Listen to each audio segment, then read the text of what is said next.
જય શ્રી કૃષ્ણ. નમસ્કાર મિત્રો, સ્વાગત છે તમારું એક નવા વિડીયોમાં. ગમે તો શેર જરૂર કરજો. એક વખત એક વ્યક્તિ નિરાશ થઈને બેઠો હતો અને ભગવાનથી ખૂબ જ ક્રોધિત હતો. તે પોતાના જીવનથી કંટાળીને ભગવાનને કહેવા લાગ્યો, ભગવાન ક્યાં છો? મને કેમ અસફળતા મળે છે? મારા જીવનમાં જ આવું કેમ? મારા જીવનની કિંમત શું છે? તે જ સમયે ત્યાં એકદમ જ ભગવાન પ્રગટ થયા અને કહ્યું, હે માનવ, તું નિરાશ ના થા.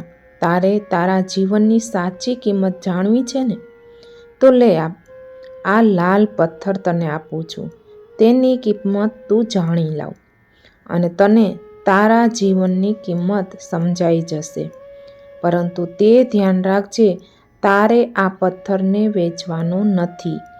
તે વ્યક્તિ તે લાલ પથ્થર લઈને સૌ પ્રથમ એક ફળવાળાની પાસે ગયો અને કહ્યું, ભાઈ, આ પથ્થર હું તને આપું તો કેટલામાં ખરીદીશ? ફળવાળાએ લાલ પથ્થરને ધ્યાનથી જોઈને કહ્યું, આ પથ્થરના બદલામાં તમને હું 10 સફરજન આપી શકું. તે વ્યક્તિએ કહ્યું, ના, હું આ પથ્થરને વેચી નથી શકતો. અને ત્યાંથી આગળ વધ્યો. ત્યાંથી તે એક શાકભાજીવાળાને ત્યાં ગયો અને કહ્યું, આ પથ્થર કેટલામાં તું ખરીદીશ? શાકભાજીવાળાએ કહ્યું, મારી જોડેથી 5 કિલો બટેટા લઈ જાઓ અને મને આ પથ્થર તમે આપી દો. પરંતુ ભગવાનના કહ્યા પ્રમાણે તે વ્યક્તિ એ પથ્થરને વેચી શકતો નહોતો અને ત્યાંથી આગળ વધ્યો. તેના પછી તે વ્યક્તિ સોનીની પાસે ગયો અને તે જ વાત તેણે સોનીને પણ કહી.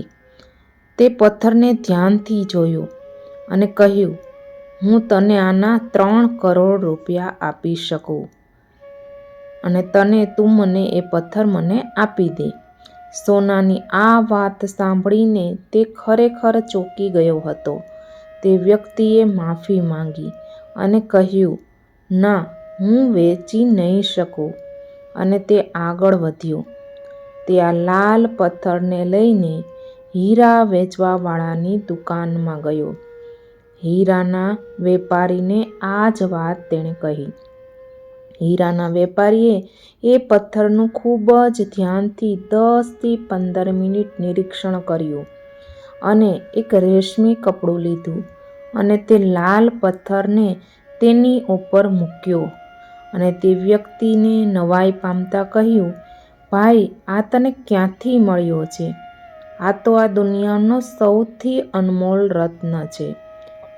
આખી દુનિયાની દોલત પણ લગાવી એ તો પણ આ પથ્થરને નહીં ખરીદી શકાય. આ બધું સાંભળી તે એકદમ વિચારમાં પડી ગયો અને પાછો સીધો ભગવાન પાસે ગયો અને ભગવાનને જે થયું તે બધું જ કહી સંભળાવ્યું અને કહ્યું, હે ભગવાન, હવે તમે મને જણાવો કે મારા જીવનનું મૂલ્ય શું? ભગવાને કહ્યું, ફળવાળાએ, શાકભાજીવાળાએ, સોનીએ અને હીરાના વેપારીએ તને જીવનની કિંમત બતાવી દીધી છે. હે માનવ, તું કોઈક માટે પથ્થરના એક ટુકડા સમાન છે તો કોઈક માટે બહુમૂલ્ય રત્ન છે. દરેકે તને તેમની જાણકારી પ્રમાણે પથ્થરની કિંમત તને જણાવી, પરંતુ સાચી કિંમત તે હીરાના વેપારીને તને જણાવી છે. બસ આ જ રીતે અમુક લોકોને તારી કિંમત નથી ખબર અને માટે જ જીવનમાં કોઈ દિવસ નિરાશ નહીં થવાનું. અને દુનિયામાં દરેક માનવી પાસે કંઈક ને કંઈક આવડત હોય જ છે જે સાચા સમયે નીરખી શકે છે અને તેના માટે મહેનત અને ધૈર્યની જરૂરત હોય છે. મિત્રો, આ સ્ટોરી પરથી તમે સમજી ગયા હશો કે આપણું જીવન કેટલું કિંમતી છે. દુનિયા તમારા વિશે કંઈ પણ કહે તે ફક્ત તમને તેમની સમજણ પ્રમાણે જ તમને આંકશે. તમે જ તમારી જાતને સારી રીતે જાણી શકો છો. તમારા જીવનમાં આવતી અસફળતા, નિરાશા કે કંઈ પણ હોય તેના પર તમે કામ કરો. નિરાશ થવાને બદલે તેને કેવી રીતે સોલ્વ કરવું તે વિચારો. એક વાત મિત્રો અહીંયા હંમેશા તમે ધ્યાન રાખજો, તમારું જીવન ખૂબ જ કિંમતી છે અને આ કિંમતી જીવનની કિંમત સમજવી ખૂબ જ જરૂરી છે.